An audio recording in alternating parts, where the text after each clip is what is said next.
వేదిక మీదున్న పెద్దలకు, వేదవ్యాస స్వరూపమైన సభకు నమస్కారం.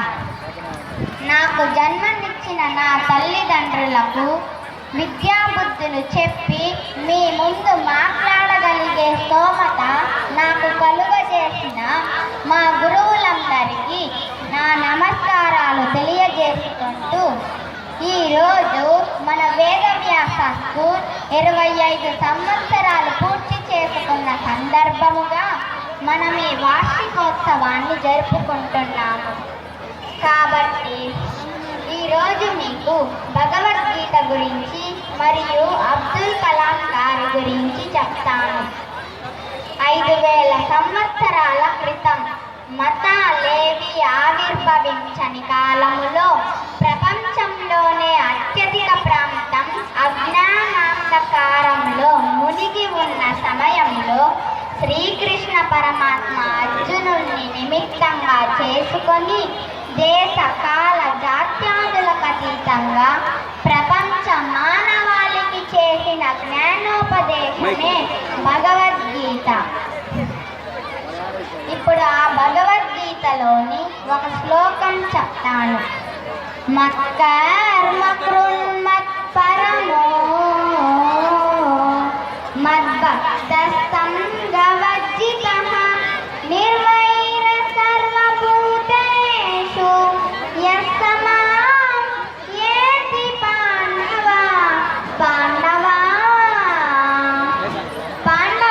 నేనే పరమగతి అని నమ్మి నాయందే భక్తి శ్రద్ధలతో చరిస్తూ ఈ విశ్వమందు నిస్సంగుడైన వాడు మాత్రమే నన్ను పొందగలడు. ప్రతి ఒక్కరిలోనూ దేశం పట్ల అభిమానం ఉండటం చాలా ముఖ్యం. ఈ దేశ చరిత్రలో ఎవ్వరికీ రాని ఓ అద్భుత అవకాశం ఒక్క అబ్దుల్ కలాం గారికి మాత్రమే వచ్చింది. ఆ అవకాశము ఏంటంటే రెండవసారి రాష్ట్రపతి అయ్యే అవకాశం.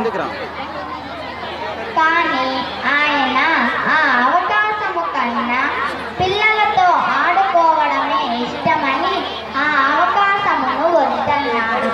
ఇప్పటి వరకు ఆయన లాంటి రాష్ట్రపతిని, ఆయన లాంటి శాస్త్రవేత్తను, ఆయన లాంటి టీం లీడర్ను, మనిషిని ఎప్పుడూ ఎవరూ చూడలేరు. రాష్ట్రపతి హోదాలో కేరళకి వెళ్ళినప్పుడు రాజభవనమునకు 2 వ్యక్తులను ఆహ్వానించారు. ఒకరు త్రివేంద్రంలోని ఒక చిన్న హోటల్ యజమాని, మరొకరు ఆ హోటల్ పక్కన చెప్పులు కుట్టే వ్యక్తి. అంతటి స్నేహభావం ఆయన ఒక్కరికే చెందింది.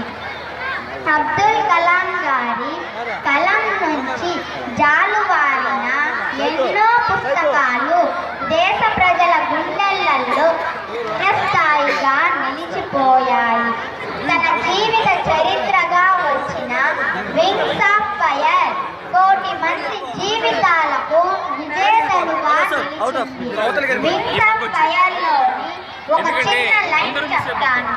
The day of final judgement, ఆఖరి రోజున పరమేశ్వరుడు తీర్పు ఇచ్చే రోజున పరమ ధైర్యంతో గుండెల మీద చెయ్యి వేసుకొని వెళ్ళిపోవాలి. నీవు ఈ శరీరాన్ని ఇచ్చావు, శాస్త్రాన్ని పట్టుకొని చేయవలసిన మంచి పనులు చేశాను, ఎన్నడూ చెడు చేయలేదు. అబ్దుల్ కలాం గారు ఎన్నో పుస్తకాలను రాశారు. ఆయన రాసిన చివరి పుస్తకం ట్రాన్సెండెన్స్. ఒక్కొక్క పుస్తకం ఆణిముత్యం అని చెప్పాలి. 2015 జూలై 27వ తేదీన సోమవారం సాయంత్రం 6:30 షీలాంగ్లోని ఇండియన్ ఇన్స్టిట్యూట్ ఆఫ్ మేనేజ్మెంట్ వేదిక మీదకు వచ్చిన అబ్దుల్ కలాం ఉపన్యాసం మొదలుపెట్టిన కలాం కొద్దిసేపటికే కుప్పకూలారు. ఆ మహనీయుడి చివరి కోరికేమిటో తెలుసా? భారతదేశంలో 100 కోట్ల మంది ముఖాలపై 100 కోట్ల చిరునవ్వులు పూయాలని, 100 కోట్ల చిరునవ్వులు చిందించాలని. ఇలా ఇలాంటి మహాత్ముని ఇంకెక్కడైనా చూడగలమా? ఇలా అనుక్షణం దేశాభివృద్ధి గురించి ఆలోచించే ఉదాత్త వ్యక్తిత్వం ఆయన ఒక్కరికే చెందింది. కాబట్టి ప్రతి ఒక్కరూ అబ్దుల్ కలాం గారిని ఆదర్శంగా తీసుకొని ఆయన అడుగుజాడల్లో నడవాలని నేను మనస్ఫూర్తిగా కోరుకుంటున్నాను. అటువంటి భారతదేశంలో మనమందరం పుట్టడం మనమందరం ఎప్పుడో చేసుకున్న పుణ్యం. అటువంటి భారతదేశంలో జన్మించినందుకు మనమందరం గర్వపడాలి. అటువంటి భారతదేశంలో మనమందరం పునర్వైభవాన్ని తీసుకొని రావాలి. చివరగా ఒక భగవద్గీత శ్లోకం చెప్పి తర్వాత చివరిగా ఒక భగవద్గీత శ్లోకం చెప్తా. ప్రభో కృష్ణ పశ్యామి దేవాంస్తవ దేవ దేహే సర్వాంస్తతా భూత విశేష సంగాన్ బ్రహ్మానమీశం కమలాస్తం ఋషిం చ సర్వామనురగాం చ దివ్యాం అనేక బాహూదర వక్తనేత్రం పశ్యామి త్వాం సర్వతోనంత రూపం నాంతం న మధ్యం న పునస్తవాదిం పశ్యామి విశ్వేశ్వర విశ్వరూప దంష్ట్రాకరాళాని చ తే ముఖాని దృష్ట్వైవ కాళానల సన్నిభాని దిశో న జానే న లభే చ చర్మ ప్రతీక దేవేశ జగన్నివాస. దేవా ఎల్ల దేవతలు ఎల్ల ప్రాణులు బ్రహ్మాదులు ఋషీశ్వరులు వాసుకి మొదలుగా కలయల్ల సర్పములు నీయందు నాకు గోచరమగుచున్నవి. ఈశ్వర నీ విశ్వరూపము అనేక బాహువులతో ఉదరములతో ముఖములతో ఒప్పియున్నది.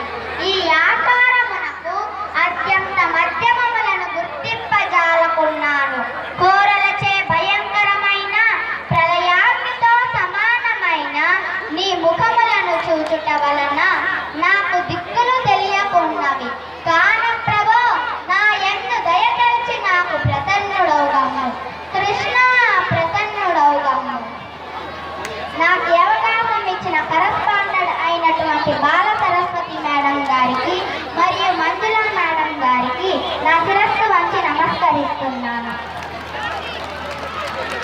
హరి ఓం.